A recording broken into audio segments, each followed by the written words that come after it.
Yeah, no worries.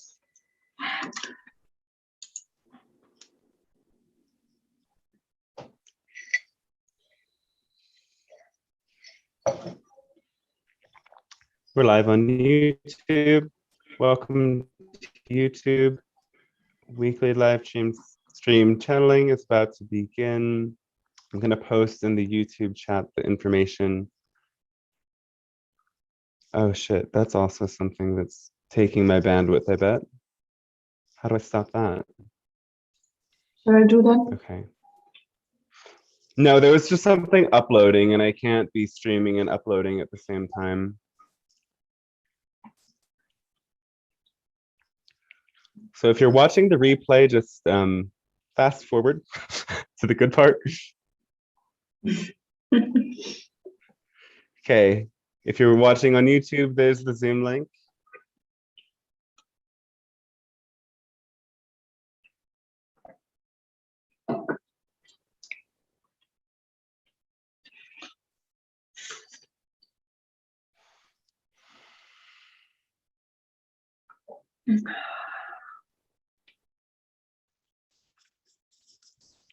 Got it. Okay, welcome everybody. So, welcome to the weekly live channeling session. I'm Dante Starshine. This happens every week. There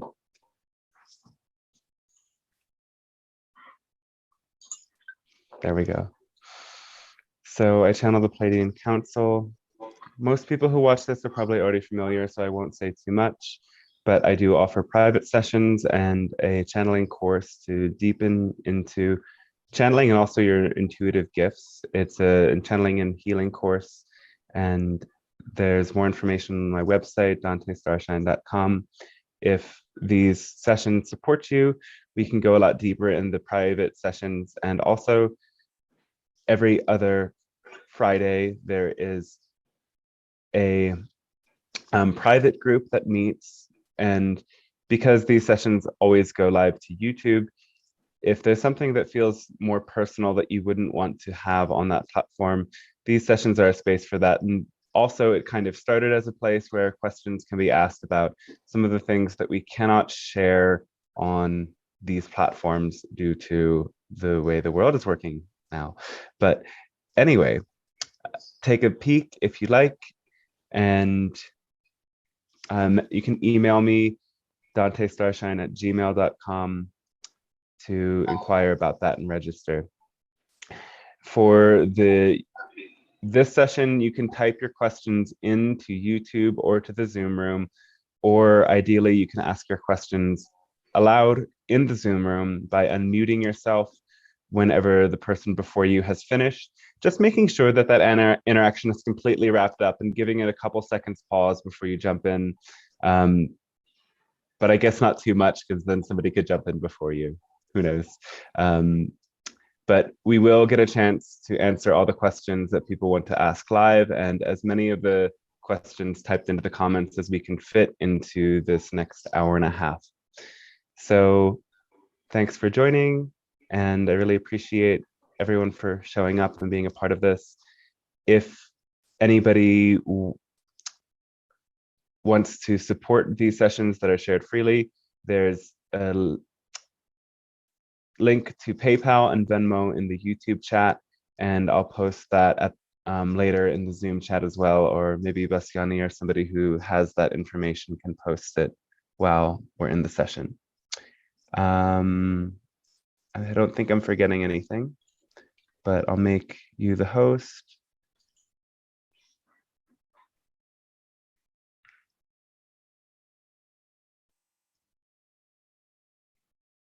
And if for any reason Bastiani gets kicked out of this as the host, I will become the host. So somebody just let me know to stop out of the channeling to let her back in. All right, are we good to go? So 1.5 hours? Approximately. I'll go over if people keep asking questions, but I have like an hour window between when we were supposed to end and the next thing that I'm beginning, so can't go too over today. Okay.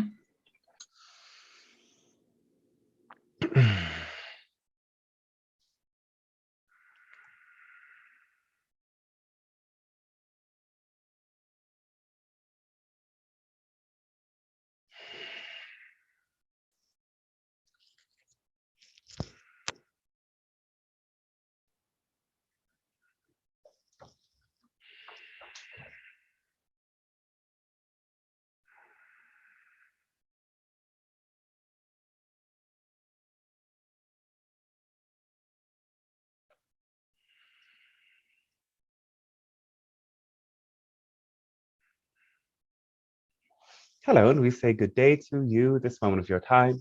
As the Pleiadian Council, it is a pleasure and honor to once again establish contact with you. We thank you for continuing to open the space for our worlds to interact and energies to be reflected between our respective realities, expanding us both into greater connection with Source and all that is. So today we begin with a message of your 2022 pivot point. As you make transitions from one of your measured years to the next, there is a shift that takes place in the way that your consciousness together assigns meaning as a collective to the idea of a year, the idea of also this numeric value of the year. And of course, there are the transitions of the planets and all of the reflective aspects of reality that show you information as to what could be contained within a given time. So while we speak of what is to come, we do not guarantee any of this. We are only speaking to the probabilities and the potential of what may come and what may not come. Now, as you have been going through a grand transformation in your planet as it relates to this idea of a virus spreading and the many ways that it is changing your world, this is something that you can anticipate continuing through this next year, though what you can also anticipate now is, now that this seeming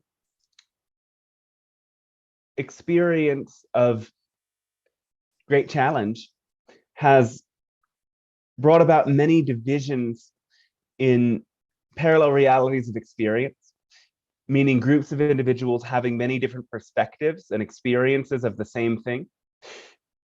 You have a clearer sense of where you belong in the larger scope of things. You can see through the degrees of reaction that individuals are having if these individuals are compatible or not with your perspective, with your chosen reality, with your vibration. And while we understand that in many ways you are limited, if you work with this understanding, you can see that you are being a gift of being shown where you can find the energies you need and where you cannot find them. Thus, this allows you to strengthen your connections with those with whom you resonate and disconnect from those with whom you do not resonate. And this is essentially a gift to you. And if you work with it in that way, rather than focusing on the ways in which you feel limited, you will be able to deepen in connection with yourself and deepen in connection with many others. This idea of the number 2 has to do with the experiences of duality and polarity. So you can see it as these two distinct perspectives. Now, your reality has a way of expressing things through these ideas of duality and polarity. Hence, there are two sides of your body. There's the day and the night. There are two biological sexes that most individuals incarnate as, with many divergences that some express. There are endless expressions of the two that you witness, and also your consciousness also tends to pick opposing sides of any given argument or idea or concept. Thus, as you continue to evolve, you will see the ways that this splitting takes place. And again, as you apply the formula in this way, you will find that this splitting has only a positive effect on you when you release the insistence that you stay connected with or attached to people, ideas, or places that are no longer compatible for you as the splitting takes place. The splitting is not permanent. The splitting will be, in a sense, reunited eventually. And here is this understanding as well that when two beings or groups of beings come together and then experience that splitting,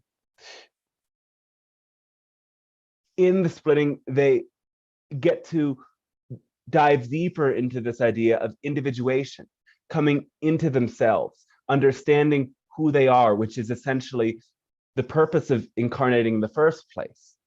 And then as these two beings or groups of beings come back together in the reunification, they become more whole, more complete, more compatible than ever before.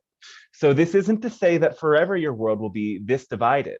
It is a manifestation now that will teach you the lesson of understanding what you truly resonate with and what you don't resonate with. So there are many other experiences that might manifest for you in this time. And you can work with this frequency, 2202, as a grand new beginning, and as well a deeper initiation into love. When you work with this art of numerology, the 222 becomes a 6. The 6 represents unconditional love. It also represents the crystalline structure of many forms of matter, such as carbon, and the crystalline matrices that make up your earth. The earth itself is based on the 6.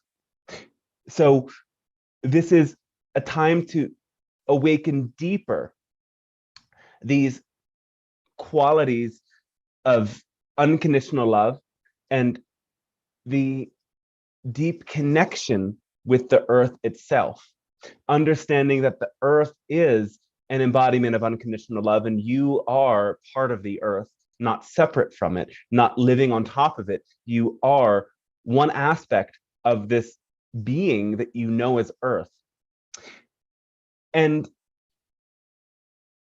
as we speak to earth, we will also hint to the fact that this year will include a recurrence of some of the changes in weather patterns and other sorts of destructive natural phenomena you've been witnessing increasing. And we encourage you to not be alarmed. As we have said before, when you pay attention to your own intuition, as in your excitement, trusting that that feeling of excitement and love within you guides you to safety, you will avoid some of the greatest mishaps that might take place. In terms of, again, this idea of the virus itself, it will, in a sense, slowly peter out following the winter of this year, or the coming year, yes.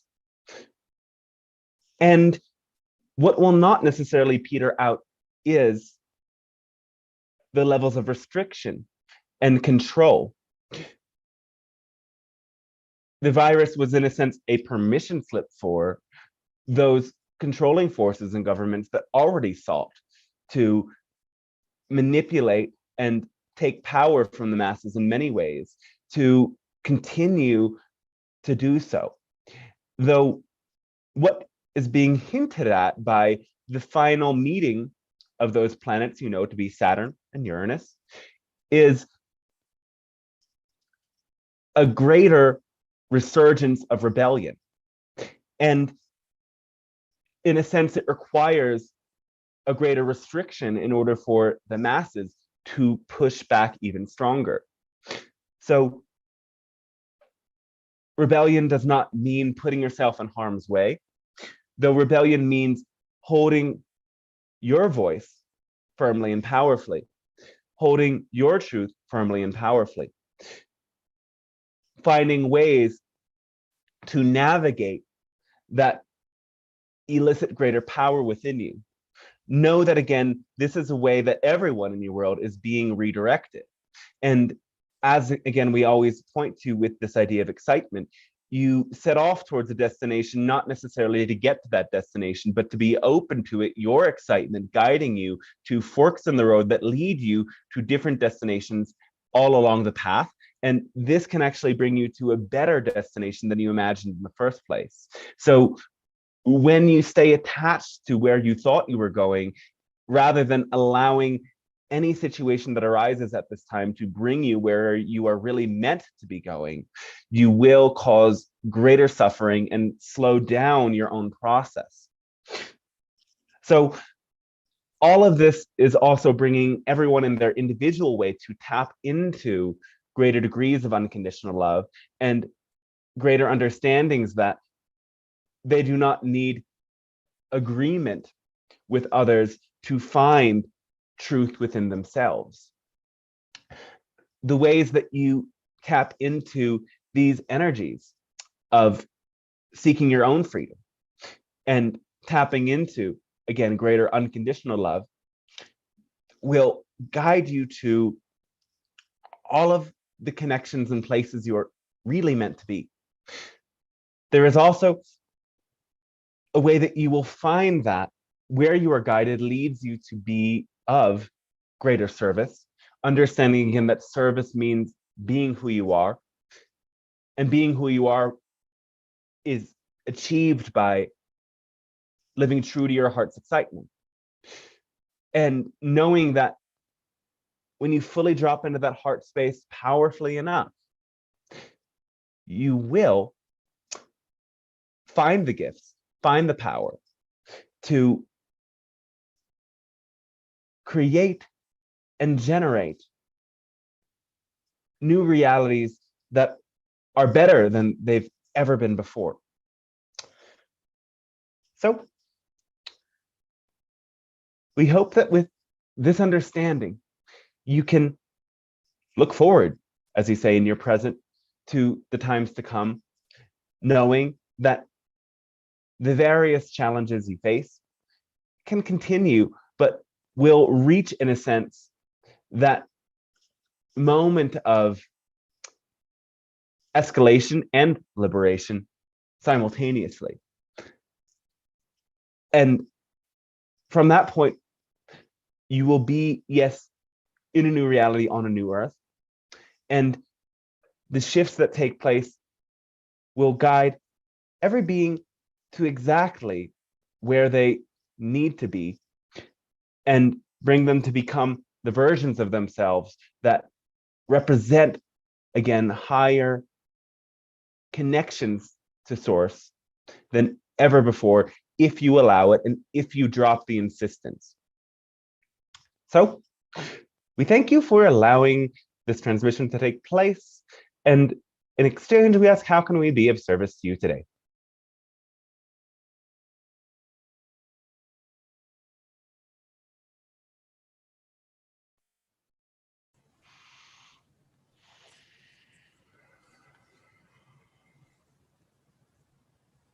Anyone can get in? Can I? Thank you. Yes.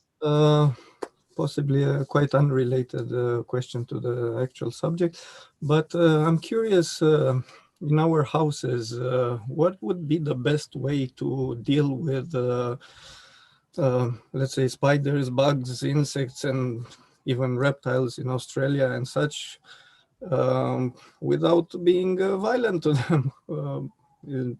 Is there a universal way, or how can we optimally deal with them?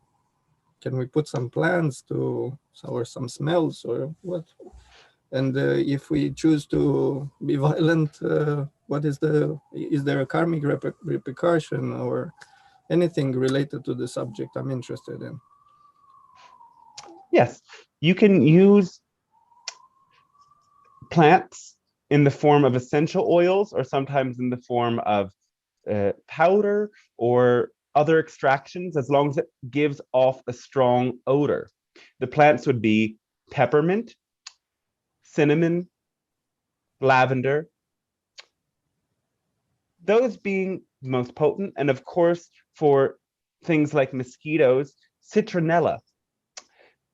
Now, placing these in areas of your home where the animals tend to congregate, and making sure, of course, that you close the entryways and block off all of the potential pathways that they can enter, keeping your food and things that would attract them closed, ideally in refrigerators, or something that contains the fragrance. So understand these things are attracted to the fragrant odors and also repelled by them.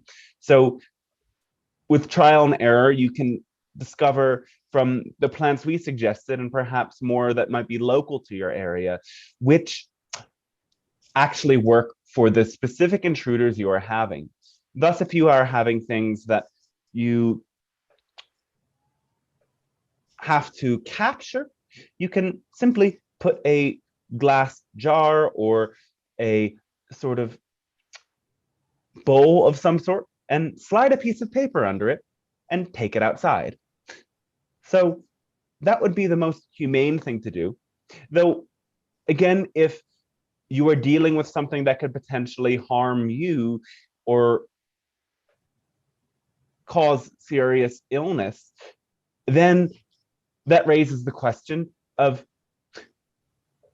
how to approach it. Yes, because if you cannot remove something that is potentially causing illness or life-threatening circumstances from your home in a safe way, then that does invite the potential to exterminate it if that feels appropriate for you.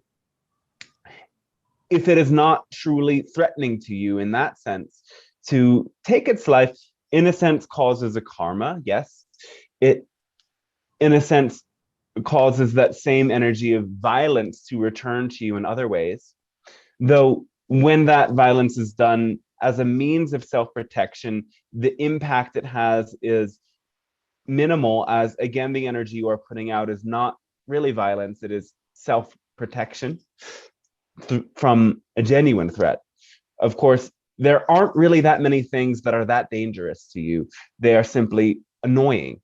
So you have to look at your own fear-based beliefs about the insects or about the intruders. Mm-hmm. Mm-hmm.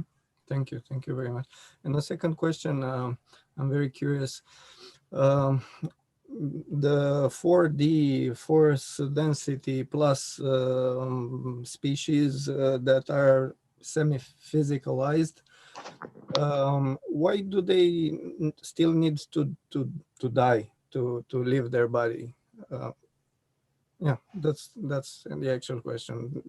Don't they have an option, since they are semi-physicalized, to change their body, to modify, to shift into another body and live eternally? Well, this understanding is coming from your human value system, that death is somehow scary and frightening. Again, quasi-physical beings are so close to spirit that they understand that to leave any semblance of physicality is to be born into spirit. And being in spirit offers an experience that is totally beyond physicality and is actually more malleable, more permeable, able to have many more vast experiences and be, in a sense, closer to source's unconditional love than one experiences in a physical or even a quasi-physical reality. Quasi-physical beings understand that their incarnation is about developing their soul in ways that serves them and serves all that is, and is a temporary experience, and thus, in a sense, look forward to that moment of death, understanding it is not actually an ending, it is a transition, it is a birth into spirit. So when you in your world have all of these concepts and ways that you attempt to escape death, understand that it is coming from your own fear-based belief systems about death itself. Death is actually something that we as quasi-physical extraterrestrials celebrate. When our loved one dies, we do not mourn, we celebrate their birth into spirit, and we feel a greater connection to them through those spiritual planes, and we interact with what you might consider their spirit or even ghosts. So they don't actually leave at all, they simply stop having a physical body. And that is the same for you as well, except the veils for you are much more thick, opaque in the experience of your physical reality. Though what many of you will find is that as loved ones pass over, the veils become much less opaque, much thinner, because their departure makes you crave their presence. And in craving their presence, you develop a stronger connection with the other side. And hopefully you can learn through the experience of loss that you have that there is no real death, and that as you grow in age, you come closer to spirit all the time. And that is not something to be mourned, it is something to be celebrated. So the sadness around this subject is something that is, again, a temporary facet of your experience. Couldn't you gradually evolve into non-physicality, let's say, from semi-physicality to complete non-physicality, such as when you die?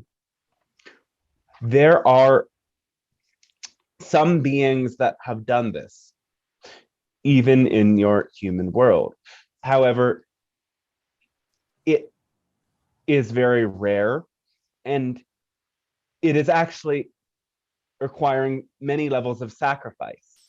It is not necessarily something that is easy on those who choose that. So again, understand that beings who choose this do not do this for themselves, but they do this as a greater service to the all. If you really understood this, you would want to die. Oh my God. Okay. Thank you very much. Thank you for your answers. All the best. And we're not saying you would want to die right now, but you would not want immortality over death. Yeah, I understood. Yeah, yes. Thank you for everything and for the clarification. Yes, our thanks to you as well. You Pleiadian Council. Thank you again.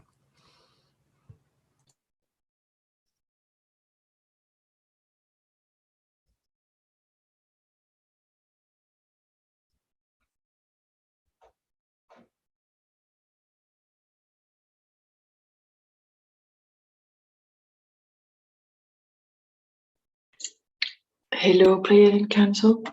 Hello, yes. Could you speak about how to become better at listening to the body in case of injury, pain, sickness, or any kind of imbalances, to understand the message behind the feeling that is suppressed and the beliefs behind it? Yes. Well, first of all, undoing the belief that might insist that your pain or your illness or discomfort is something wrong or bad and implies something negative about you is key. Because many people will choose to not listen to their body because the sense of discomfort or pain creates a sense of shame, which is very counter to the process of actually listening. So understanding that your pain, your illness is an essential part of this incarnation in the human realm is helpful. And when you can mentally integrate that, it will be easier. Though as a practice, it requires more time to slow down, as again, when you get wrapped up in automatic responses to stimulus, you lose awareness in the body itself. So we encourage all, before they do any activity, to take 1 to 5 minutes to remain in stillness, whether that is seated or standing, or it can even be a light movement or dance. But the idea is that you turn your awareness inward, you close your eyes, you deepen your breath, and you feel every part of your body. And as you tune into the sensations, you again drop the focus on the thoughts and feel the pure sensations, knowing that again, your awareness at that somatic level is what brings you to that deeper level of embodiment, and is what leads you to be, in a sense, grounded in reality, in yourself. And the more that you can do that, the more you will truly tune into your real excitement.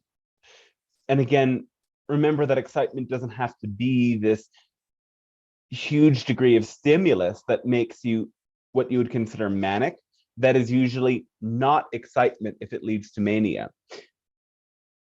Excitement can be calm, smooth, and grounded.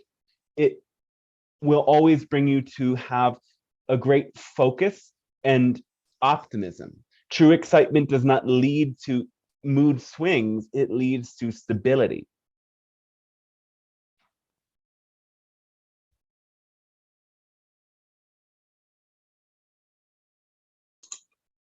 Yes.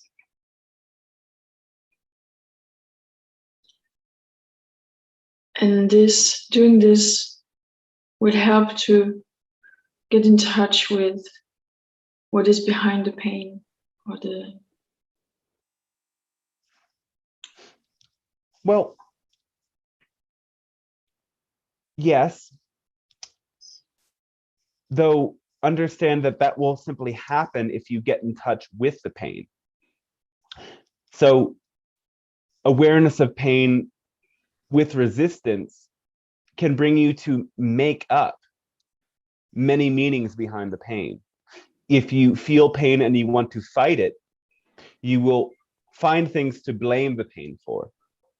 Though if you greet the pain with an attitude of welcoming, with an attitude of acceptance, with the understanding, again, as we've shared last week, that feeling is healing, and when you drop awareness into it, it will move.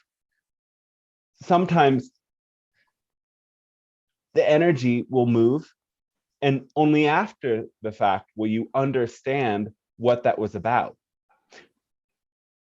So working with the belief systems, again, helps to clear things on the mental level, but on this somatic level of the physical sensations, of what some call the feeling body, all you have to do is attune the mind to the energy of neutrality, what you call acceptance.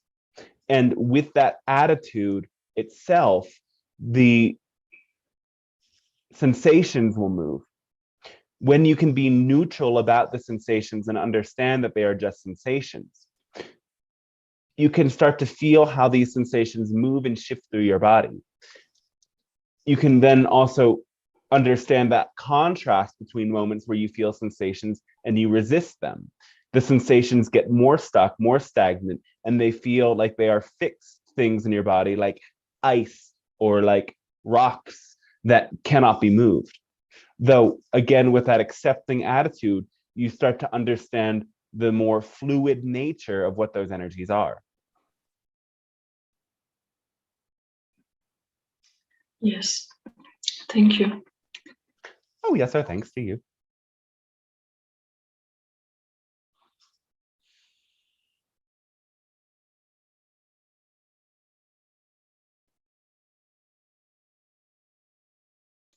Go ahead, Huawei. Okay, hello everybody.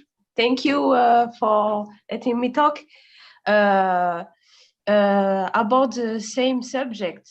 I am feeling some huge torturous pain in my heart chakra, and I am curious if it's many humans are experiencing the same.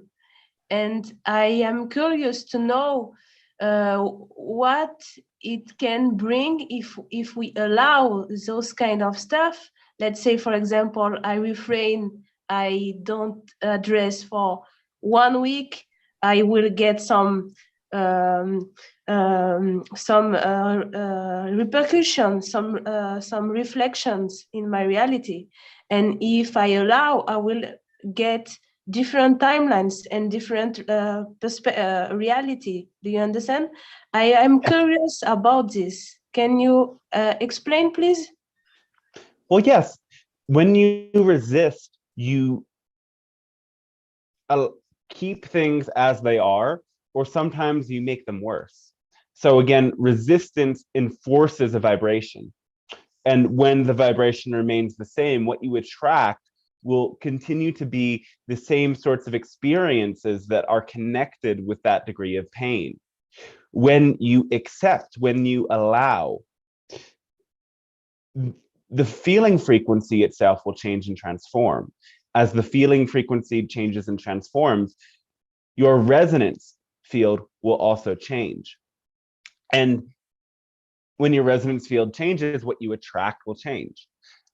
Thus, some of you will take this understanding and apply degrees of insistence to it. You will instead think that I need to change the way I'm feeling so that I can change what I'm attracting. But in that thought, understand there's insistence that changing the way you're feeling changes the outcome. And again, the feeling nature is, in a sense, more important than the manifestation.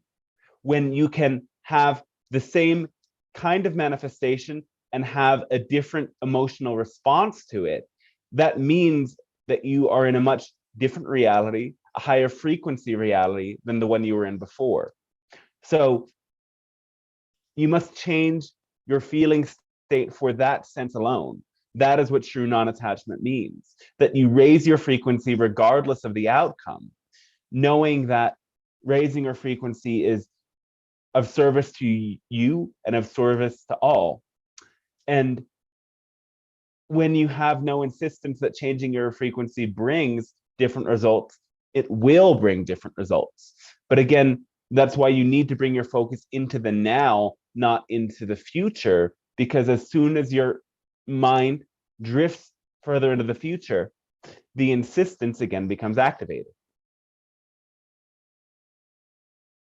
Okay, thank you. I am curious to know if many humans are experiencing the same intensity of pain as myself. Yes. And I am also curious as well to know if when I am experiencing those bursts of energy, can I call some help, or I have to let the process go by itself for experiencing less hurt? Do you understand? Yes. Well, as a whole, your planet suffers a lot. So your suffering is unique, but not different in the sense that it is worse or greater or less than anyone else's suffering. It is simply a part of the experience of humanity and the planet you've all chosen to be. So in terms of calling in help, yes, it is important to call in help.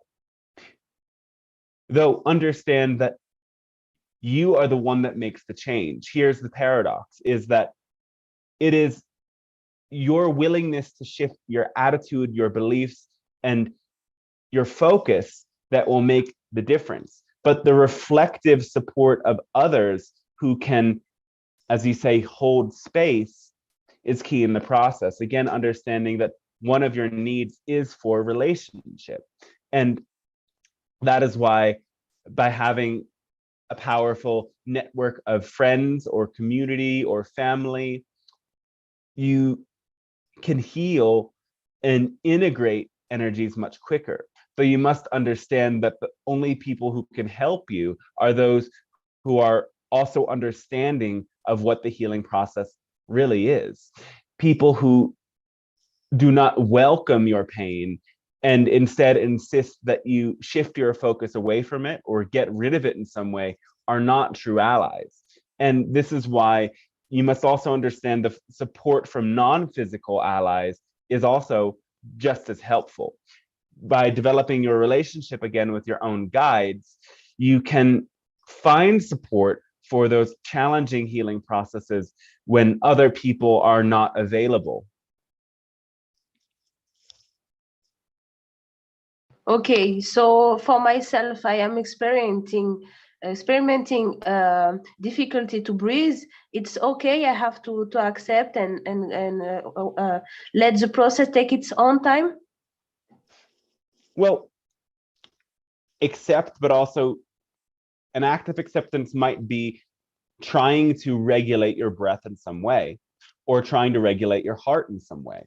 So those two organs are very interrelated, and regulating your breath simply would mean slowing it down, breathing in more completely and fully, filling your lungs with oxygen, holding the breath in a little bit, and again, exhaling slowly and completely, perhaps even holding the breath out for a short while to deepen into the practice. Looking up something such as pranayama, breath control, is very helpful in learning that regulation. But you can also regulate your heart by focusing on your heartbeat and simply holding the intention that with your sustained awareness, your heartbeat slows down and comes to regulate itself. Okay, thank you so much. Much love to everybody. Bye. Yes, our love and thanks to you as well.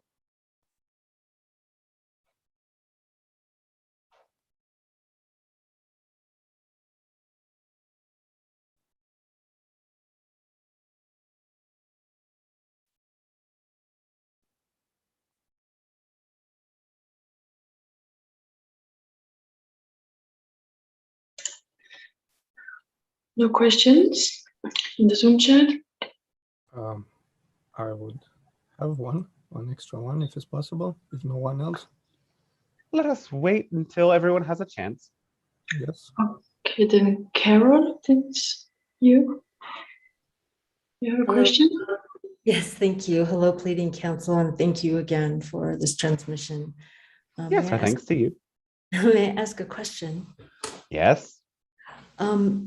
So last week, a couple times, I was experiencing during dreaming, awakening with quite a fast heartbeat and out of breath. And then when I tried to fall back asleep, my dreaming became very loud. The volume was very loud. And I kept going through a series of these spurts of interruption with a very fast heartbeat. I'd wake up with a very fast heartbeat. Might you have any insights for me about what might have been happening? This has happened a couple days now. Thank you. You are, in a sense, clearing a big energy field, a belief, you could say, and the emotional constituents of that in your body. So know that in this healing process that it requires that awareness, that acceptance, and perhaps some additional support to really clear these built up energies.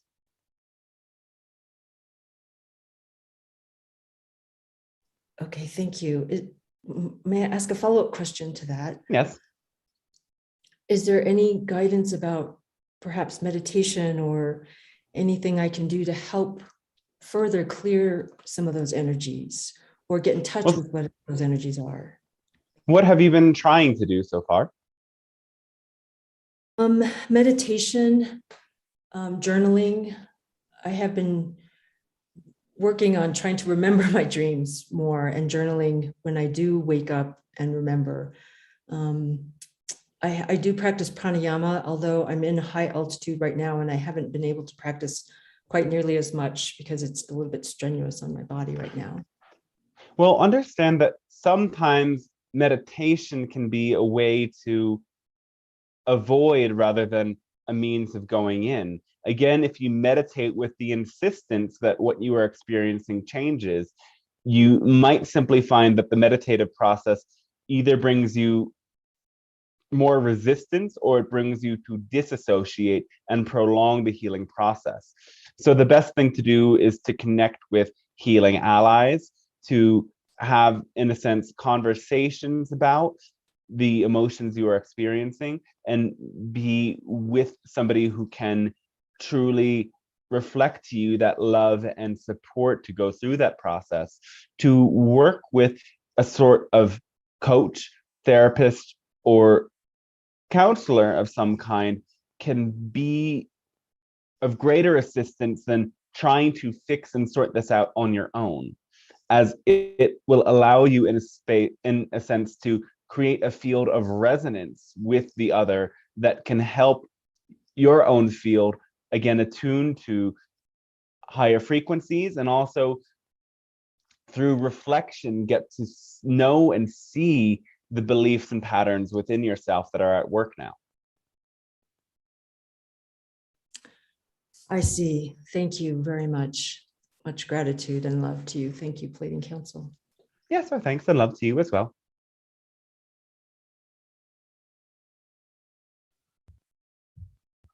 Hello, Pleiadian Council. Hello, yes. May I ask one question, please? Yes. I wanted to ask you about my guide, the one you told me, the one who gave me in my dream these two words, Ruim Nuil. And Yes. I wanted to ask you, could you give me more information about him? Like, is it a counterpart of mine? How am I exactly connected to him? Or maybe is there a probability that I will channel him in future? If that is interesting and relevant to you, you might be able to do that. Again, this is one of your extraterrestrial counterparts. You are getting to know more. So as you deepen into these different experiences of meditation, dream work, and so on, you can have that stronger connection. Again, as they are a counterpart, they are having these parallel experiences that can bleed through into your reality. And as you, again, follow your excitement, you might find that this being can connect with you more powerfully when you are experiencing those resonant frequencies. Thank you very much. And would it be possible to tell me which civilization he is from? Where do you think he's from?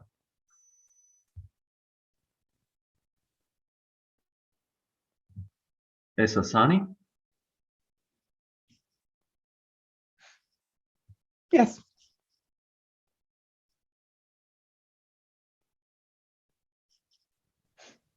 Yes, you are being guided correctly. Thank you very much, and my unconditional love to you. To you as well.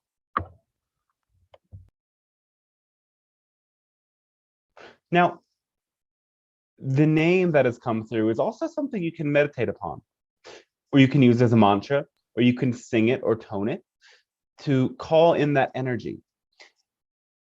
You can even write it in places where you might see it as a sort of reminder to be tuned to that frequency. The sound itself will help to tune you into this being's energy. Thank you very much. That's actually very interesting that you mentioned it, because I started to vibrate it and to sing it every day. And has it been helpful? It's kind of funny because I started to have very like nightmares. And the way I'm thinking about this is that maybe I'm cleaning something, I'm integrating, transforming something before I can actually allow this connection to be full. Yes. Again, as we've shared it other times, in order to raise your frequency to those higher levels, the lower fear-based energies come up, because these high frequency energies will bring to the surface those things that are unresolved in you. So the more you come closer to connection with this being, the more some of those fear-based beliefs and resistances will come to the surface and clear through them. The same has been true for this channel and for most channels. There are innate fears that you have of these extraterrestrial beings due to the conditioning you've received. So you have to clear those fears out at an emotional level in order to deepen in connection. And know that it is an ongoing process, and it is not something totally unique to you, though you have your own unique experience of the healing process. It is simply part of your evolutionary curve, and all of you in a way will have to do this work in some way. So do not, in a sense, reflect any negative thoughts back onto yourself about what this process is and how long it has to take.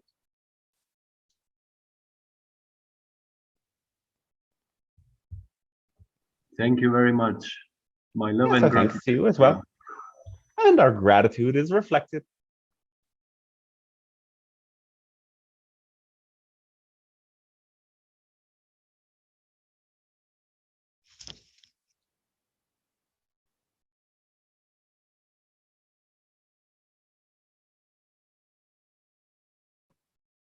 Hello, Great Council. How are you Hello, feeling? yes, welcome. Oh, we are fantastic as always.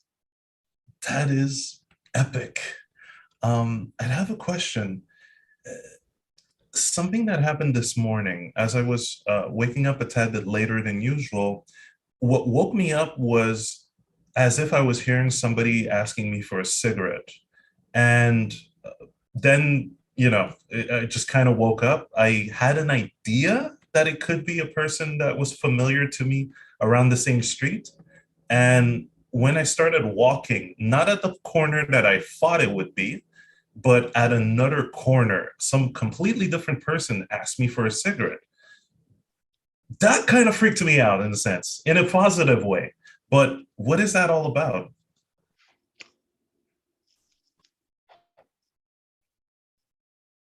You are intuitively starting to pick up on the timeline you are on. First, in these subtle ways to show you that you have this capability. And as you start to pay more attention to the little signals that come up, you can, in a sense, decide if those messages indicate to you whether or not you are on a timeline you prefer or when you don't prefer. Understand that any of these premonitions are not fixed. They are only showing you where you might be headed, or where you are headed, rather. And you might be headed there in a sense that if you choose to make some shifts in your frequency, you can go somewhere else instead.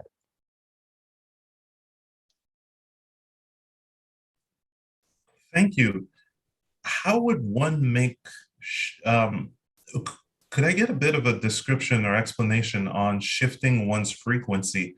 Is it different than, let's say, changing one's visualization of it, like changing a dream, or is this something different? Well, understand that everything you do changes your frequency. Your thoughts, your visualizations, your actions.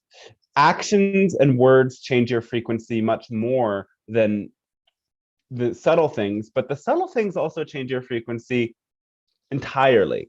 And again, every shift in your frequency is an entire change in the being that you are and where you are headed. So if you see a premonition of something you don't prefer, then the best thing that you can do is find either a change in your thoughts, in your words, or your actions that would create a shift in the emotional frequency, and most closely that emotional frequency that connects with the premonition of something you don't prefer. So if you see yourself, in a sense, getting into a car accident, then you would want to shift your attitude so that and shift your actions so that you create a greater sense of safety and perhaps don't get in a car with whoever might be driving you somewhere that day. But again, pay close attention. Know again here that when you're in a very fear-based attitude about life, you might project many different things. The premonitions that matter the most are the ones that happen when you are, in a sense, in the flow and not ruminating too much on any particular thought or idea. Ah, okay. Thank you. That's quite amazing. I do recall that the night prior, I was trying my best, and maybe in a balanced way, not forcing, but in a balanced way, to come to an aspect of compassion for what happened in the past and forgiving certain people. So it felt like a change internally. Yes. Do more of that kind of clearing, I guess. If okay, let me rephrase this question. Are more internal clearings like this going to bring more events of, let's say, or some would call those supernatural events like that? Yes. The more clear you get emotionally, the less negative charge you hold, the more you are in a neutral space. And in that neutral space, you are most receptive. Because understand, the extreme positive and the extreme negative will always distort information that comes through. So the more time you spend in the neutral space, the more you will get clear answers and clear messages. You've hit upon something. Would you advise for clearing? Would you advise bouncing between the two extremes in order to get a sensation of balance? Understand, the extreme positive and the extreme negative will always. We require a muting from somebody who is comes through, causing feedback. In the neutral space, the more you will get. Andra, please mute yourself. Or thank you. So we yes, don't encourage you to necessarily actually vacillate between the positive and negative. We encourage you to, in the neutral space, bring your awareness into the positive and the negative. So in order to actually use this vacillation technique, which will work, you need to first be neutral.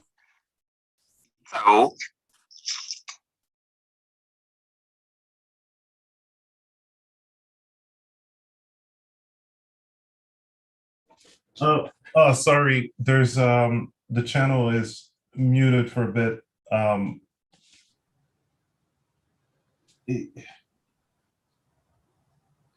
All right. Did you not hear any of that? I've missed a part of it. Sorry for that. All right. So again, in order for this technique to work, you need to create the neutral space first. If you actually vacillated between the extreme positive and negative, it might be kind of ungrounding. But to be neutral first and to bring your awareness both into the negative and positive frequencies you are holding will allow you to have a full, complete awareness of all of the potential distortions that might be taking place. And with your awareness of those distortions, you can find, in a sense, the middle ground where there is an undistorted neutral observation of what is taking place. Great, thanks. That clears up so many things. I love you, Pleiadian Council. Thank you. Oh, our love to you unconditionally as well.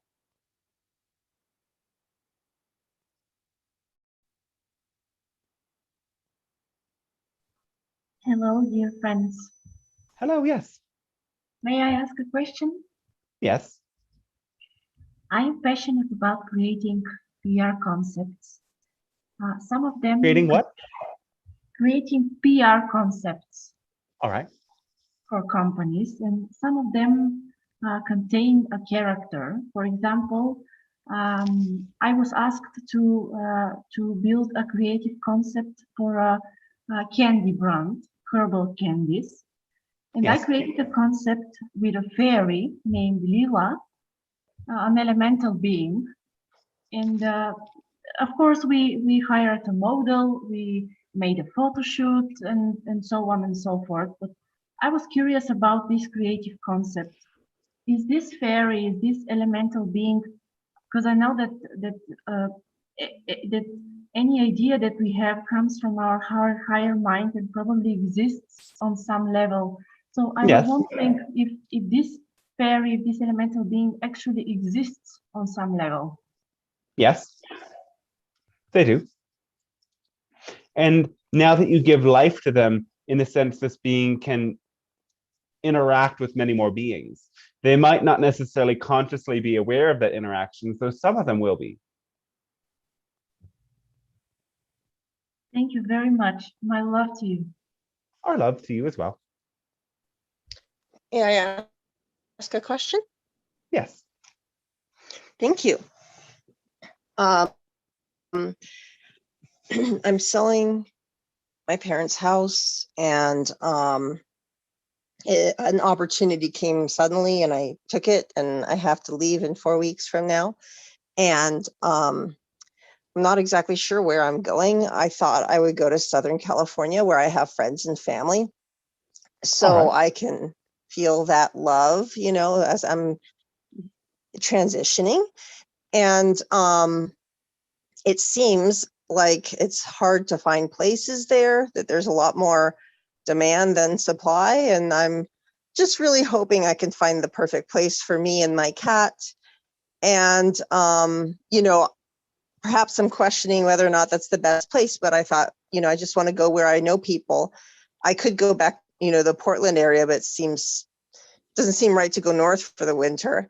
And I was just curious, first of all, if there are any other places, you know, that would be good for me to go, and how to manifest, you know, the right place for me in Southern California near my friends and family, if that is the right place for me, you know, just like a studio that, you know, maybe is near some friendly people, attached to a house that has friendly people, and is, you know, in a nice location, and where I can feel loved and held and safe and comfortable, and with my cat, and someplace pretty or something. So, you know, that was my thought. And if that's a good thing for me to go to Southern California, how can I just manifest that? Or if you have suggestions for other places, that would be good for me to go for the winter. Well, follow your excitement, first of all. If being connected with people you love and having connections, which is, again, very important, is what is actually most important to you, then follow that pathway. If there is some sort of discovery or exploration or other experience that feels more exciting to you, then that is another possibility. So go beyond, first of all of your preconceived limitations of what you cannot do. And if you include every location on this planet, then would you be called somewhere else? And if the answer is no, then yes, follow your excitement where you are going, and understand, again, if you are meant to be where you're going, you will find the right place. So again, your feeling frequency will guide you to the right places. Though being aware of impulsive decisions will help you. So don't necessarily hop into anything without sitting on it and reflecting on it for a little while. And don't allow the sense of limitation or lack to stop you from making any choice. There might be greater demand, and at the same time, if you are meant to be where you're going, you will get there.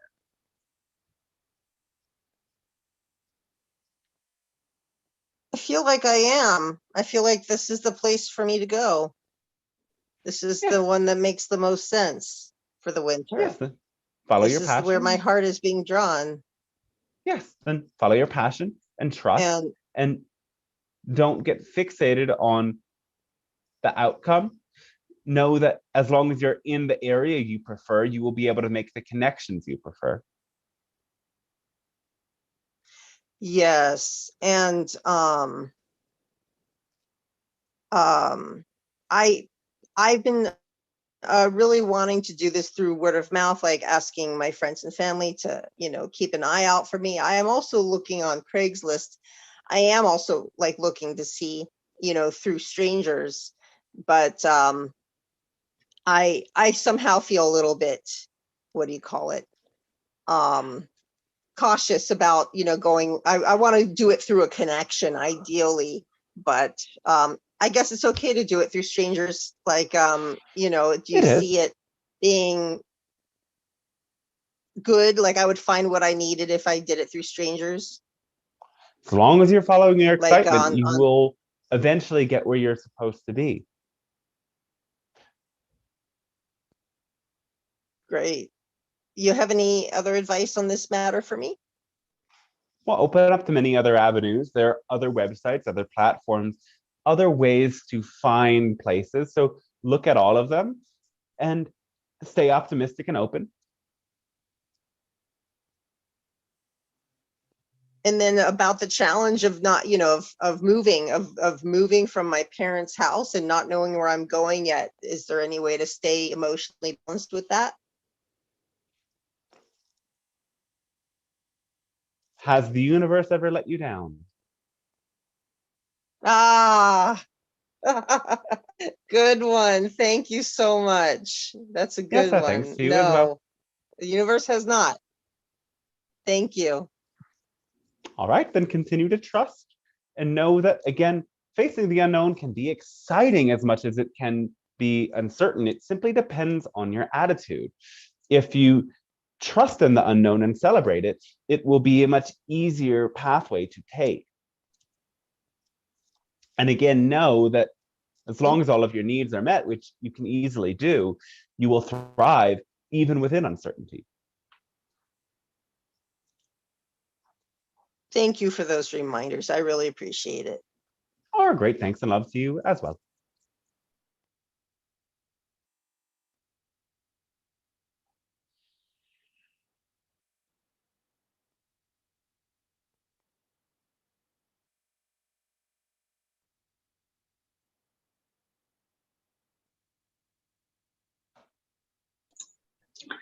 You have a question, Andra?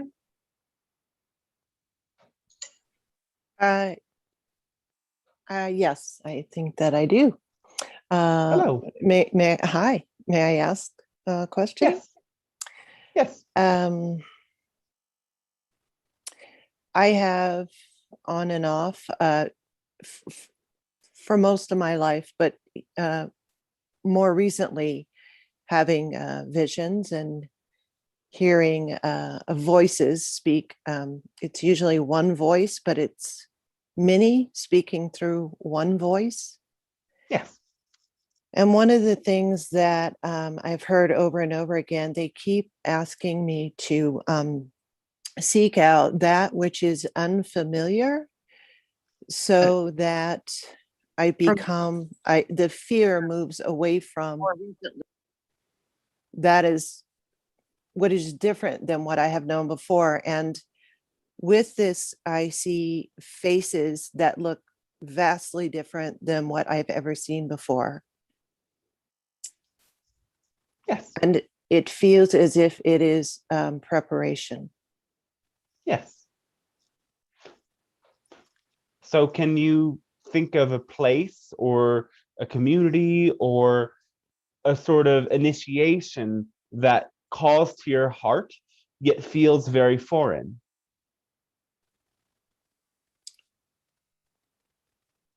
Yes, I do seek these out. Yes.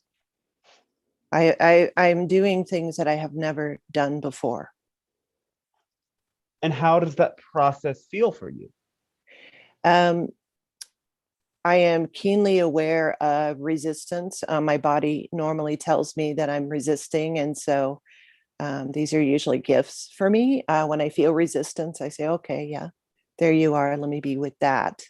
And so I have been embracing resistance where I find it.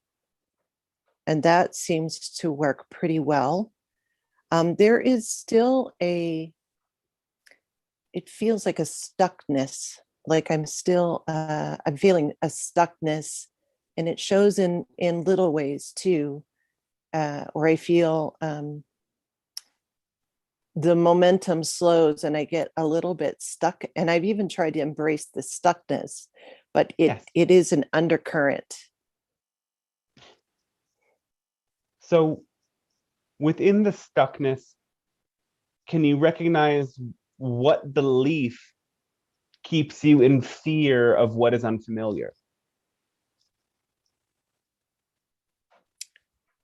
Yes. I What would, keep having a feeling of being unmoored, of untethered. I get glimpses of, I don't know if this makes sense, but a sense of no time existing where I'm yes. floating freely without being grounded to anything. And that is sometimes a little scary. Yes. Well, that experience is, in a sense, closer to reality. Again, this waking life is an illusion in a sense. It is a distortion that you as a soul incarnate into for the purpose of developing your soul body, you could say. And the timelessness, the weightlessness, the vastness is a simultaneous experience that your soul is experiencing right here and now.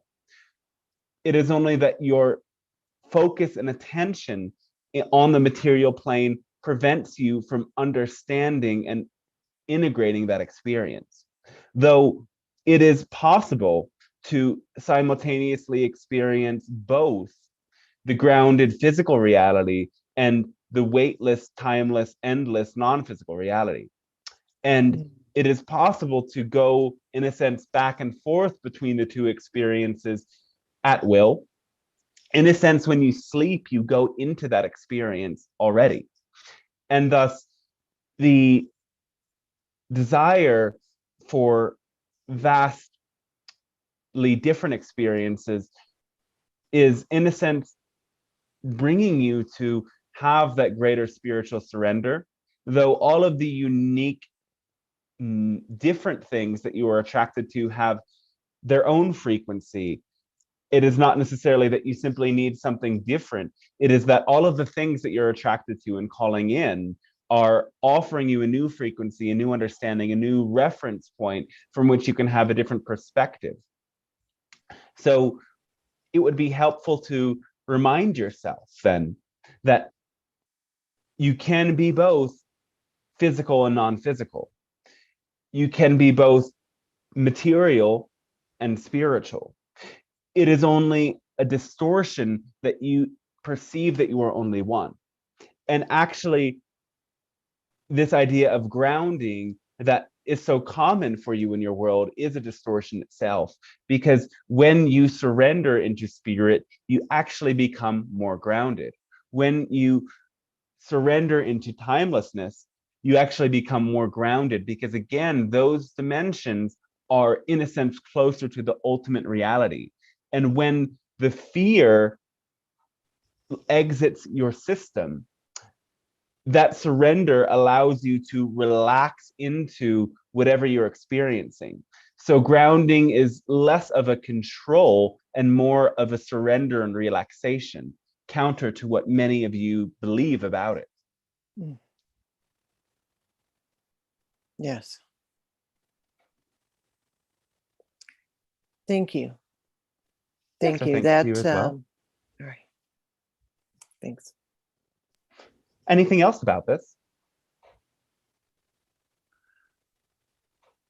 No, I think I am going to sit with that and let it unfold as it does. So thank you very much. Oh, yes, our unconditional love and great thanks to you. Thank you. Hey, do you hear me, Pleiadians? Yes, we do. Nice. I maybe we can continue with what you just talked about with my question. I just wanted to ask you because right now I'm trying to flow, basically, like being in the flow state and not resisting anything, being like water, so to speak. Yes. And I tried a lot of things like grounding also, and ways of being sort of conscious of my body. But right now I find that this flowing is really the easiest way in order to feel good, basically. So what's Yes. your perspective about this? And how to use it, maybe? You're correct. Flow is the best way to feel good. Flow is what happens when you follow the energy of excitement or passion.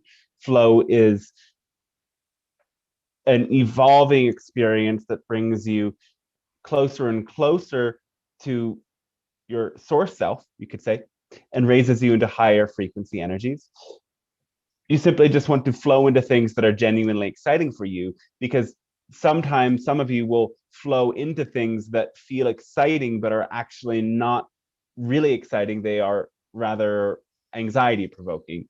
So knowing the difference is key. But as we see your energy, you seem to be mostly flowing with passion and excitement.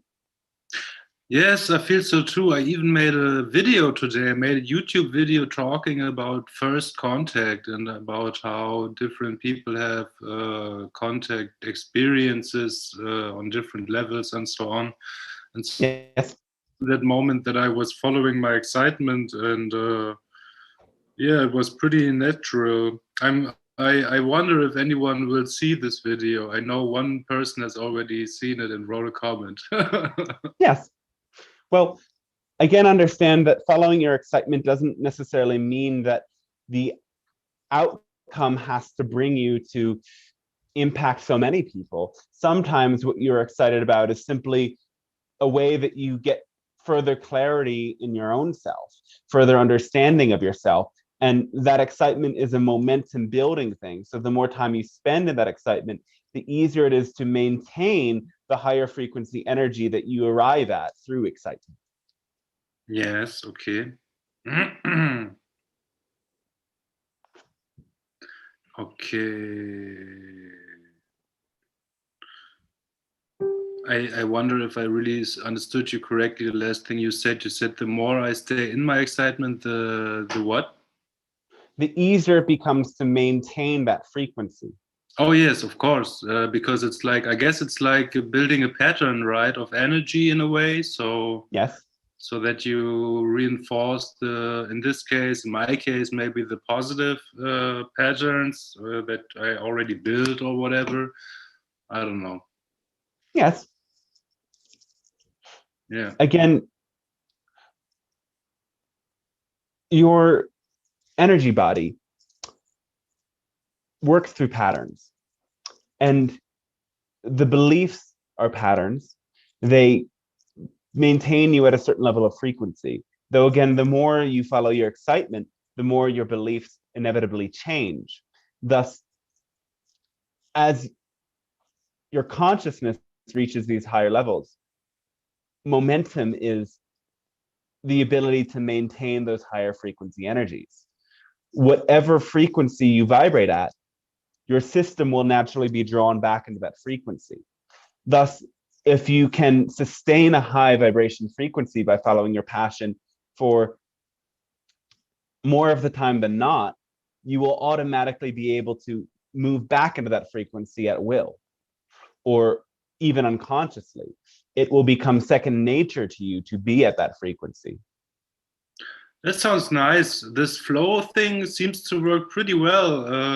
I hope that it will also in the future, but right now I don't have a better idea than getting. But again, as soon as you move your awareness into the future, your awareness leaves the present. And when you leave the present, you are not in touch with excitement. So you don't need to think about how it will manifest in the future. Understand that if you do it now, the future will most likely correlate with the experience you are having now.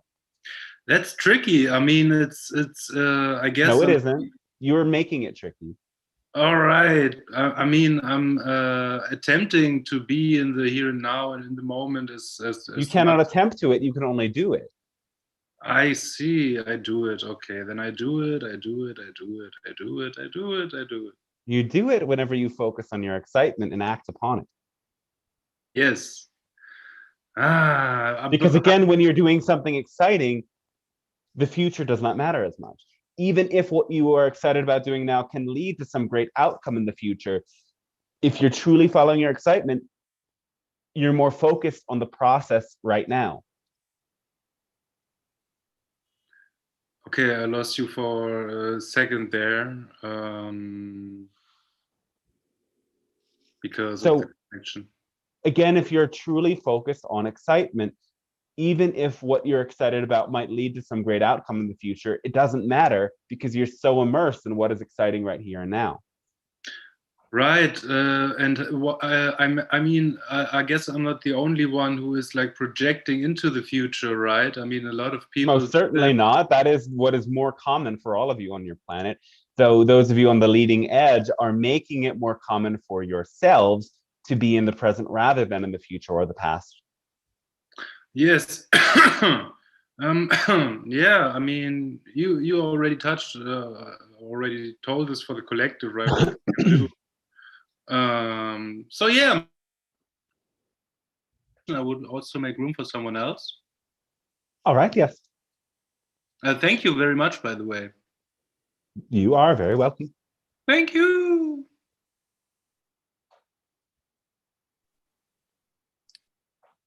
May I ask another question? Yes.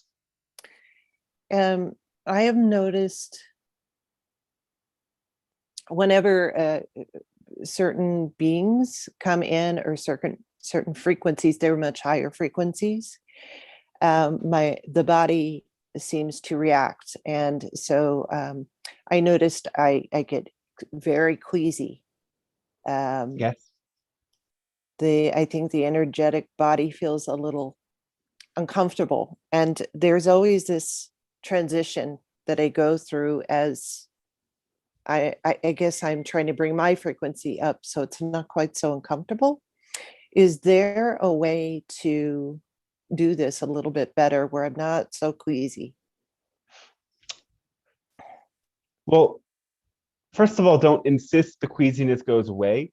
Accept that energy, bring your awareness into it, as the queasiness is this emotional correlation or reflection of having a challenging time digesting that which is different, for one, and that which is of a higher frequency. So understand that as you get accustomed to those energies, the queasiness will go away. It is simply an adjustment process that is taking place. Okay. All right. I think that's, sorry. So understand again that all is one, and the one is in all, and it is only a perception that what you're interacting with is other than you. As all is source, every being that manifests is a manifestation of that source. So what you are being reflected is in a sense aspects of yourself that are still unfamiliar. So as well, invite this to be a process where you are getting to know aspects of yourself that you are unfamiliar with, as much as you are getting to know energies and entities that might seem other than or different from you. Yes. That was novel for me. Thank you so much. Yes, our great thanks to you as well. Thank you.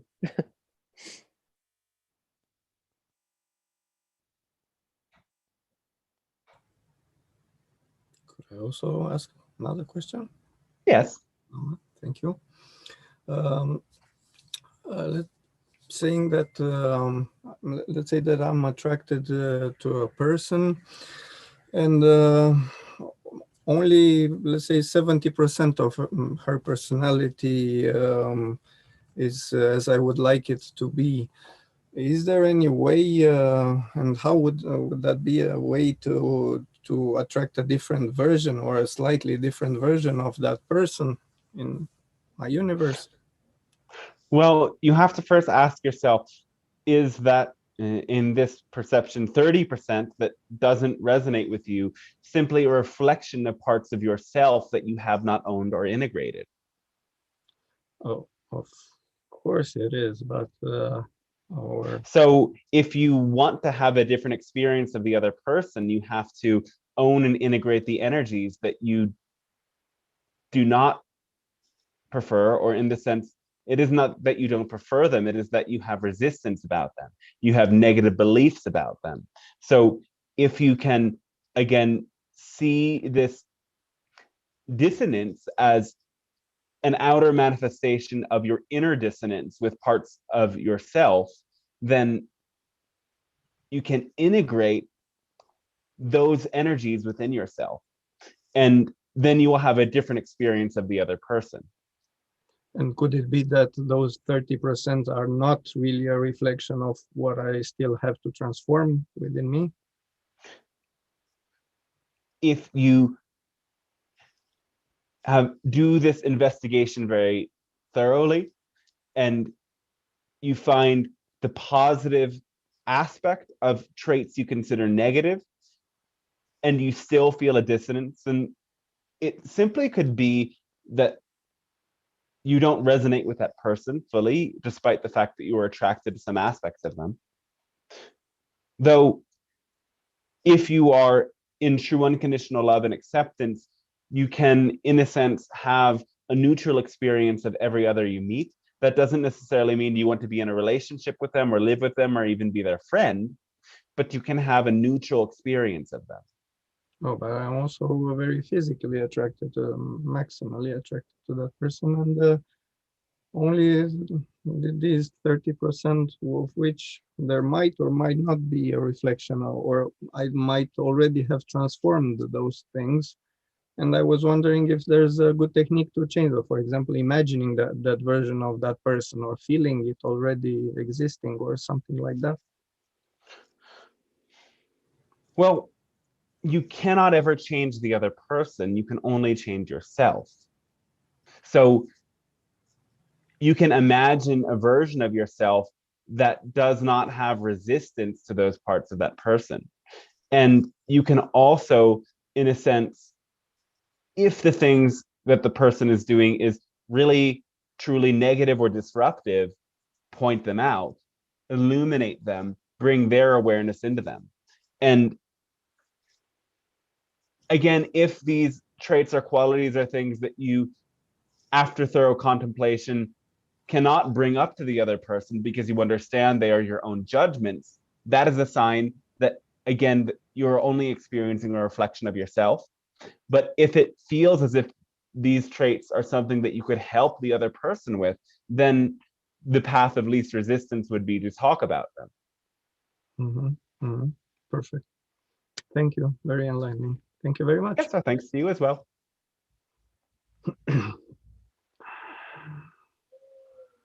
May I ask another question? Yes. Thank you. In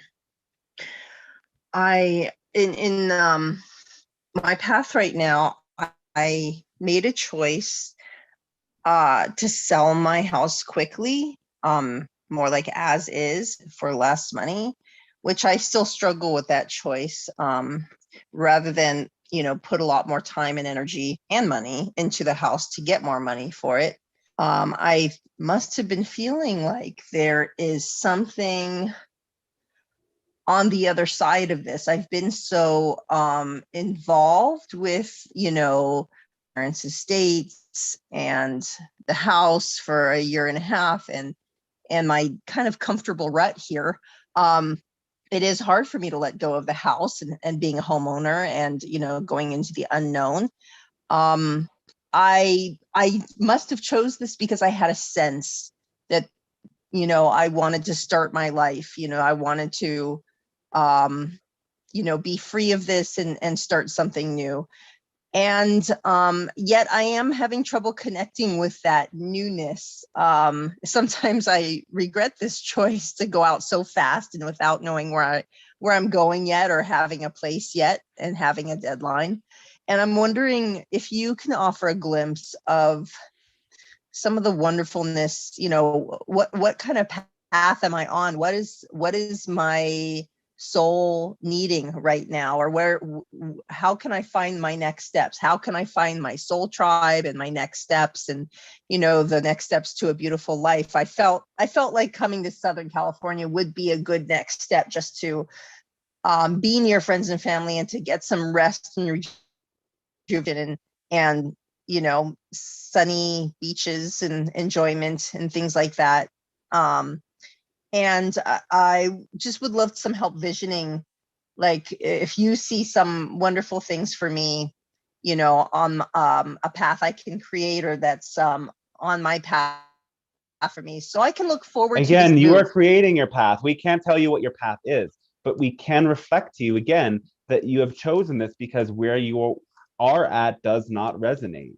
So finding your path means sorting through experiences. Which experiences are truly exciting? Which experiences are not exciting? It is a trial and error journey, and along the way you are learning clearer and clearer what it means to listen to your own heart, and that is what will guide you. So we can say that yes, you will have beautiful times with beautiful people and beautiful locations, enjoying sunshine and connection, though we cannot tell you the specific ways that manifest. But we know that because that's what's in your vortex, that is what is coming. But the particular destination is and will always be totally up to you.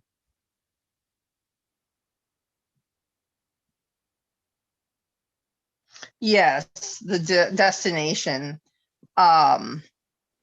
Yes, I guess in leaving this behind, I'm wanting to develop a sense of excitement of what's to come, and I'm noticing that I'm having trepidation about leaving a comfortable house behind that no one tells me what to do in. You know, I want to feel that there's going to be something better for me. I don't know really what better looks like, because it's hard to leave the house behind. Though, can you tell me must something about understand, leaving, making it easier? I'm you sorry. must, in a Can you sense, tell me something about what would make it easier? Yes. accepting discomfort, To leave. accepting transition, accepting the emotional uncertainty. Again, as we have already said, uncertainty is something you can experience as exciting. But again, when you fixate on outcomes, you break the formula, you lower your frequency. So the only thing that we can tell you that we haven't already told you is, again, stop insisting on the outcome. Surrender to the journey, accept that you are moving away from what is not exciting into what is exciting. And the fear is coming up as a negative belief that you have about uncertainty. If you transform your belief about uncertainty to embrace the fact that you have great privilege, you have great capability, you have great availability of connection, and know that with that, you can do anything you want. That is exciting when you really embrace it. This was very helpful. Thank you. You did answer my question. Yes, so Thank you. I have a question. Yes. I recently sat with a channel who channels messages from the angels, and in this particular message, it seemed to be a bit of a warning. It was shared to me like, whoa, there's something coming your way, and it's going to be very impactful. However, stay in the frequency of love and not fear, and you can alchemize it all to love. And this was, I've not received a message before that was, in a sense, futuristic. And it almost seems counterintuitive or productive to say, don't be in fear of this unknown that's coming your way. I've had to since really try to be present in that neutral space, because without knowing what this was actually regarding, there has been a bit of a underlying nervousness since I've heard this message. And I'm just curious, when it comes to free will and timelines, it's like, what is the point of a futuristic message? Is it a true warning that this thing is in fact going to happen, and for me to try to stay in love and not fear? Or is it like something that's potentially out there, and that if I stay in love and not fear, or in neutral space, that perhaps this thing will shift and not happen to me, if that makes sense? Can you speak to this situation? Yes. It is more of the latter. It is more of the understanding that when you stay in that frequency of love and you live through it, then you can avoid potentially negative manifestations. So in this way, this counterintuitive message was there to help you get in touch with whatever fear was present, so that it was not the guiding force leading you to greater fear. Though there is, in a sense, a distortion in this message, and this happens many times. So use it as an invitation to trust your own discernment and stay centered in a neutral space innately. To look to the future, again, often takes you out of the present, unless it guides you as to which decisions and which pathways to take in the present. Know that you can have a positive experience of any seeming challenge. You can transform through any of these seeming challenges. The fact is, you will be challenged, and at times you will be shocked. That is part of this experience. Though, again, when you fear the challenges and fear the shocks, you attract more of them.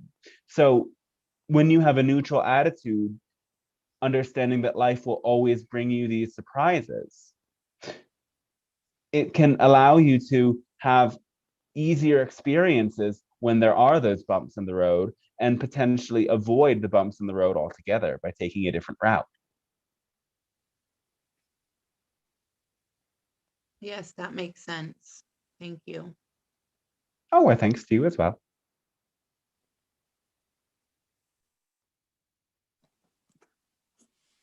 Hello, can I ask something? Yes. I've been listening and feeling a lot of your knowledge recently, and it's having quite an impact on me. And I want to find a way to embody the ideas you're bringing without talking about spirituality or channeling or anything that some people I know who are a bit more involved in consensus might shut out. I want to find a way to without saying too much, to be the way that you're describing. And what I feel is, I mean, what's changed is like last week I was thinking, well, certain ideas will convince people. I don't feel that anymore. At the moment, I'm feeling that it's very much about embodying it, but secondly, reaching to a future time where the consensus is nearer to the way you describe. And how normal it will be. Yes.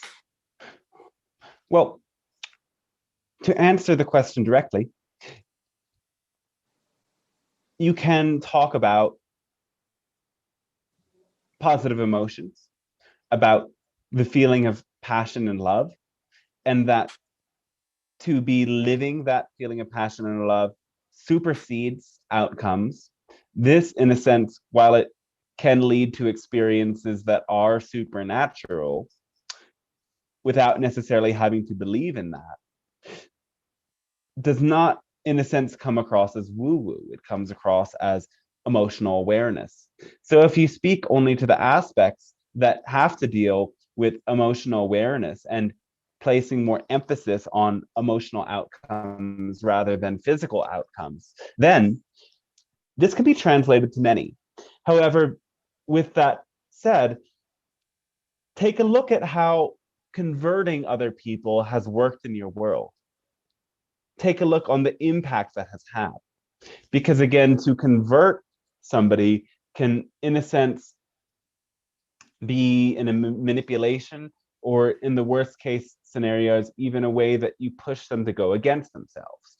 And also to convert, it takes so much of your own personal energy. So understand in this way, we are meeting you at the middle ground between your reality and our reality that is actually compatible for us both to meet you. For you to come to our reality would be very shocking and incongruent for you. And the same thing happens when you meet other people at other frequencies. You naturally meet them at the middle ground. And your emotional body will be guided naturally to what that middle ground is. So the channel has many people, even friends, that he never talks about channeling with, because there is no middle ground there. There is no place that the other person can understand. And when negative beliefs are triggered in other people in ways that are not, they are not naturally predisposed to choose and naturally ready for, these people will, in a sense, be more pushed away than invited in. So it is, again, the way that you raise your own frequency and naturally find that middle ground between your frequency and other people's frequency that will make the biggest impact. Yes, that's exactly it. I'm feeling at the moment that, I mean, what you say about converting, I wasn't thinking that that was what I was thinking, but that is what I was thinking. I was thinking about convincing. And now I realize that's just not, that's not the way. But I feel that there is a way, but I'm kind of in between at the moment. The way then is unconditional love for others where they're at. And understand that your desire here is based on a need, and you can meet the need by connecting with others who have the same understanding and have the same language as you. They may not necessarily be immediately there with you in your physical reality, but your connection is not dependent on location. So enjoy those connections that help you meet that need, while understanding that the other connections that you have meet other needs. And you will transform the most and grow the most when you have unconditional love and unconditional acceptance for people where they're at, knowing that they have been shaped by their experience and developed the beliefs they have over the course of their life. And in the same way that you've transformed gradually, they cannot be forced to make sudden shifts. They can be loved and accepted. And when that frequency radiates from your being, that will help them raise their frequency more than anything else that you do at a mental level. Right. Okay, thank you. So great, thanks to you. Hello, I would also like to ask a question, may I? Yes, yes, yes. So I had a dream in my childhood. I was like, this is the very first dream I remember. I was like 3 years old. Yes. And yeah, so there I was a pony and like from My Little Ponies, and I had a pony friend, and we were riding on the rainbows, and the world was perfect, and we were very close, and everything was just perfect. And something happened, I don't know what, and suddenly this friend just disappeared, and I was very lonely. And this dream is still like, sometimes when I talk about it, because when I woke up from this dream, I was crying and feeling this loneliness still. And yeah, so I was wondering what it was about, who it was that left me, or yeah, what it was about. Well, it was, in a sense, a spirit guide for you. And it is often the case when people are younger, what they consider imaginary friends are actually spirit guides. And they go away not because they are leaving you, because again, everything is here and now. And non-physical beings don't actually go somewhere else. They simply are not compatible with you anymore when your belief systems change. And at a certain age, children start to learn that these experiences they have are not real. At first, they are celebrated, but once the children reach an age where they have to, in a sense, adapt to society more, they are encouraged to stop having these beliefs.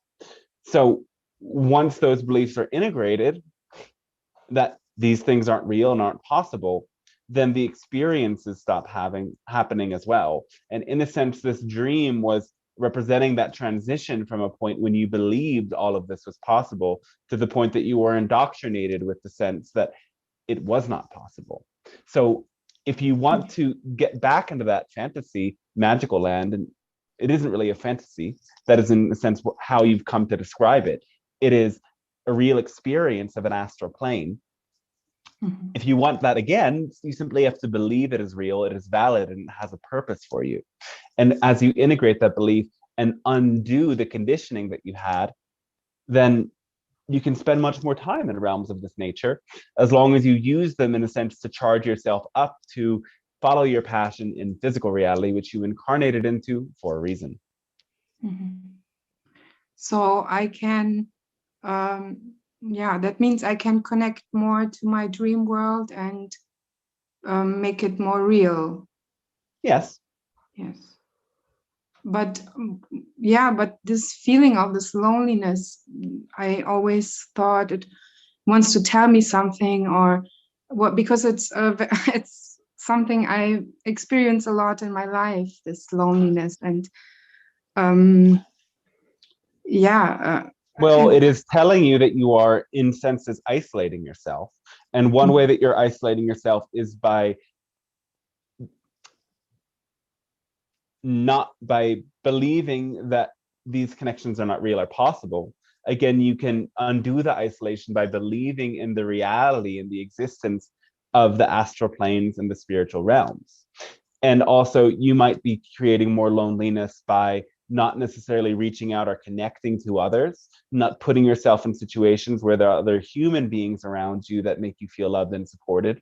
So reach out more, both to the spiritual planes and to the human planes, as you did not come here to be alone. You came here to live in connection, though that time of solitude has great value in, again, helping you develop your own connection with your higher self. Okay. Okay. Yeah. Thank you very much. Oh, yes, our great thanks. And love to you as well. Love to you. Thanks. So time is 8 past here. All right. So yes. 8 past what time? Well, 2 hours have passed. Oh, all right, all right, all right. Yes. So we will, in a sense, now close the Zoom to the questions. Are there questions that feel particularly relevant in the YouTube chat? Use your discernment, only the ones that you really feel are relevant.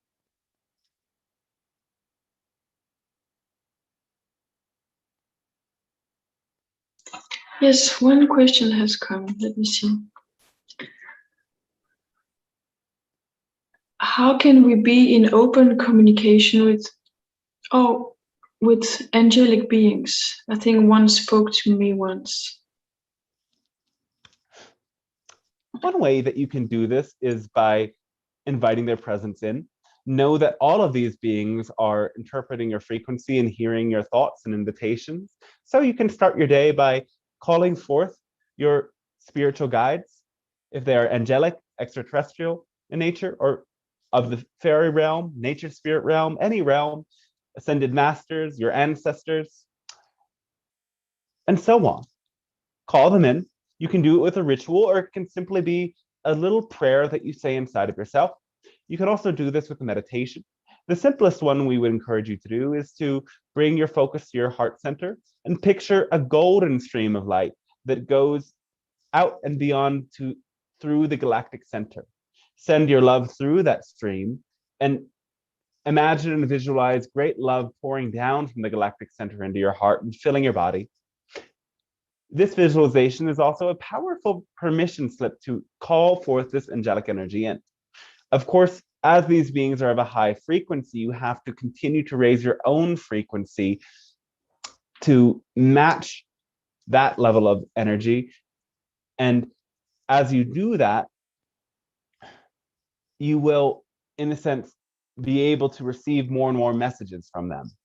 Understand that beings of this nature will communicate to you through feelings, through images, through sounds, and through your own thoughts, and a great sense of knowing.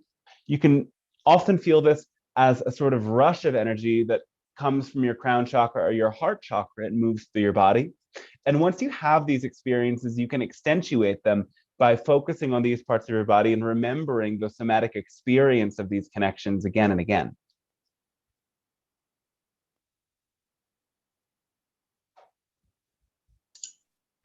Great, thank you. And that is all for now. Let me check once more. Thank you so much. She's answered. Yes, no more questions. All right, perfect. So let us close the space for today with a closing meditation.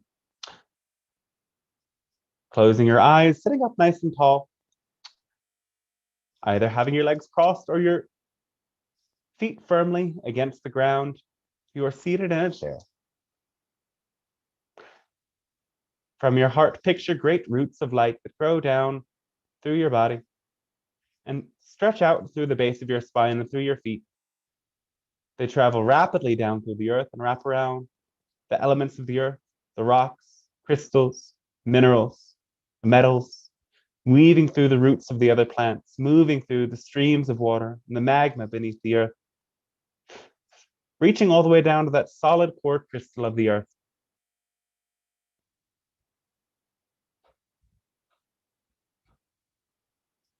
Feel this energy raising up quickly and powerfully through your body. Filling your body with grounded earth energy and anchoring you here.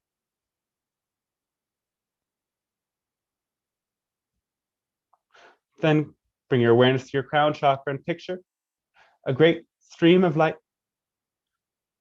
opening and surrounding your body in a crystalline chamber. See this energy connect all the way up to the galactic center. And visualize that great light from the galactic center pouring down like a waterfall, rippling through many of the stars connected to your solar system, finally through your own sun.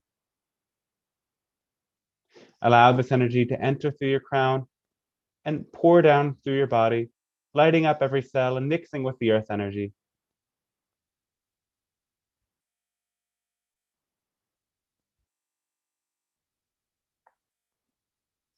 Balancing, anchoring, and rooting yourself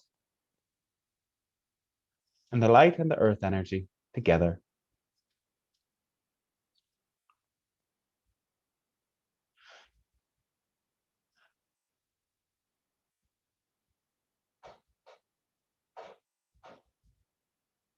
We now invite you to picture yourself out in a vast desert, surrounded by beautiful rocks, perhaps by an oasis, perhaps not.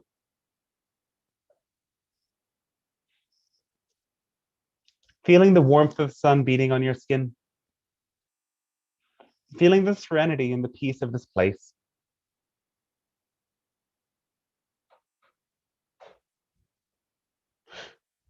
Before you, find 6 crystals of any type.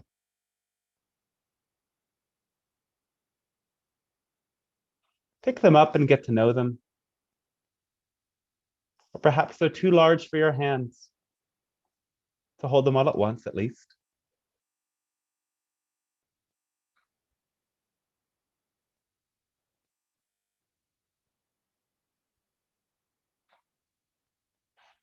Take these crystals and create a hexagonal grid, a 6-pointed formation with a crystal at each corner.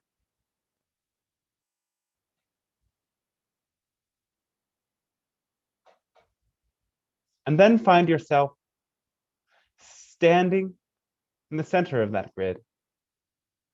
It's the center crystal of focus. Here, open up a portal. And call in your own intentions for your growth and your healing at this time. Whatever you would like to call in, whatever frequency you would like to integrate. Feel it amplified by the presence of these crystals around you now.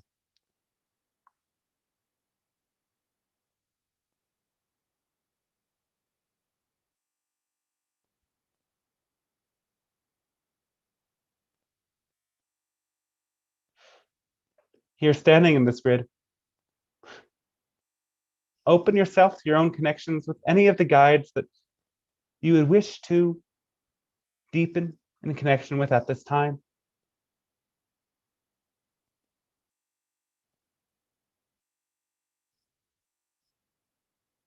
Perhaps you picture them descending and standing there with you in the grid.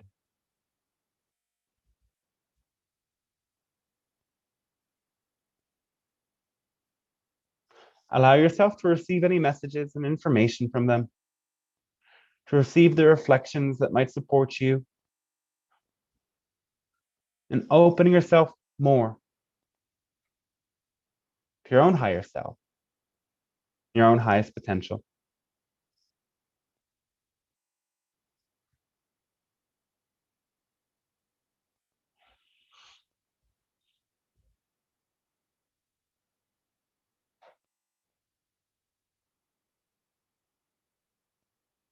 And as you deepen in connection with this guide, feel the presence of many other beings of light surrounding you in that grid, holding hands, perhaps.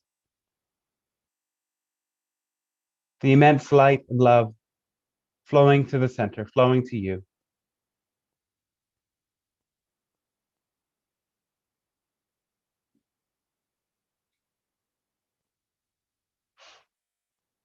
Let this remind you of how loved you are.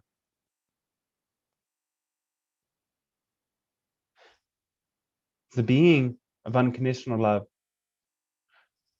all the non-physical realm supports you in your pure endeavors of the heart.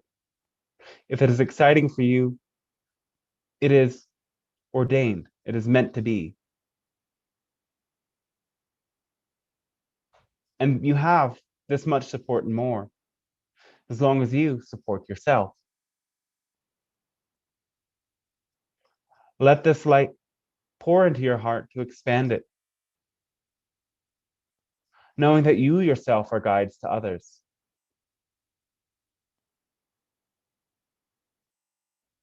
And it's through letting in this light from beyond and from those that share their love with you that you can be a guide in your own right, a messenger in your own right. While we speak through the channel, we affirm to you, you are all channels. You are all channels for these higher frequency energies in your own ways, through whatever is exciting for you.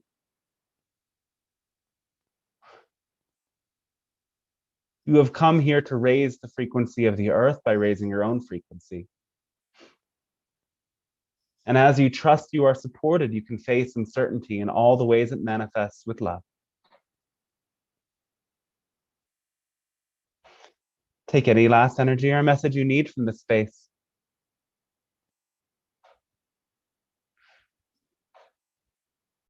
Back here and now.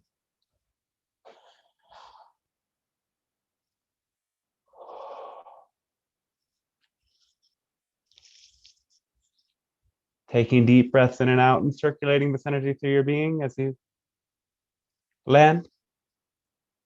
Gradually come to open your eyes.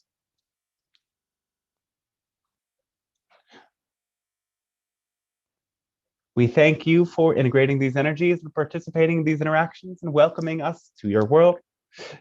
It is with great pleasure that we arrive.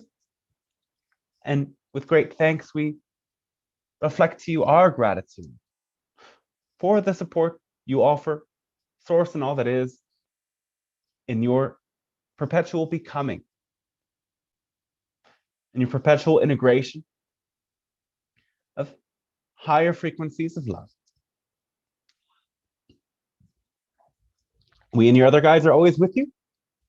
So always be open, always reach out if you need. And we look forward to our continued interactions in those ways.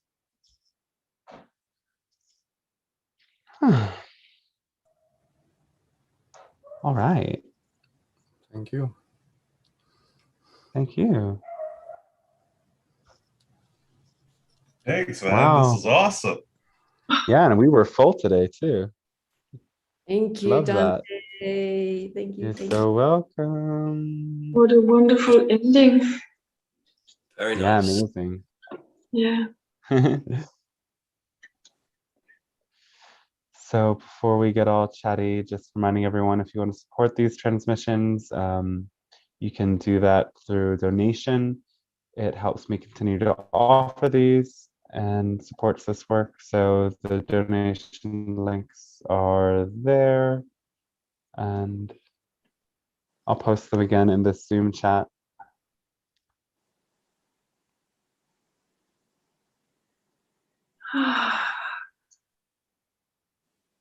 Thank you for this wonderful Thank you. transmission. It was amazing. Thank you You're so so much. welcome. Yeah.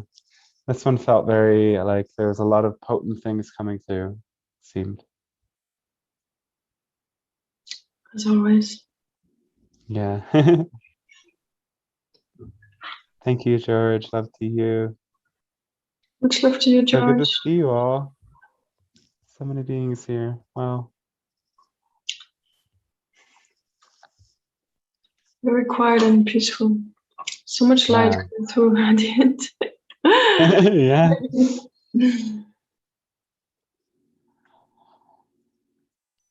Are you still in the desert, Dante? I am. Yeah, I'm in the Mojave Desert in California. Beautiful Here place. just a couple more days.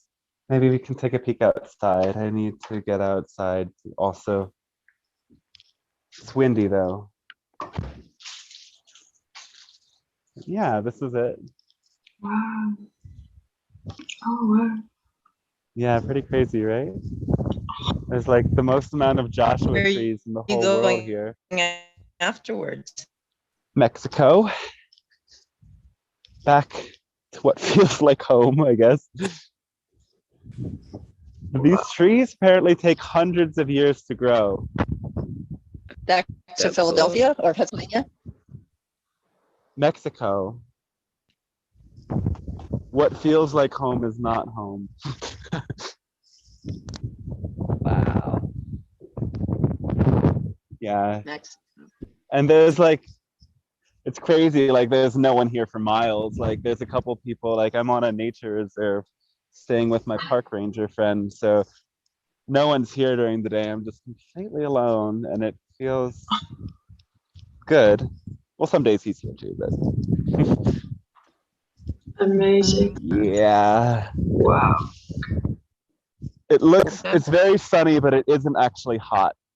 It's a little bit too much today. Yesterday was like the first really nice day. Oh, wow. What kind of trees then? Those are called Joshua trees. And as I said, they take like some hundreds of years to grow, apparently, to the height that they're at. They're huge. Those are Yeah, huge. they're huge. Yeah, they're quite old. Very old. Yeah, they're super crazy. Desert is so vast it almost feels a little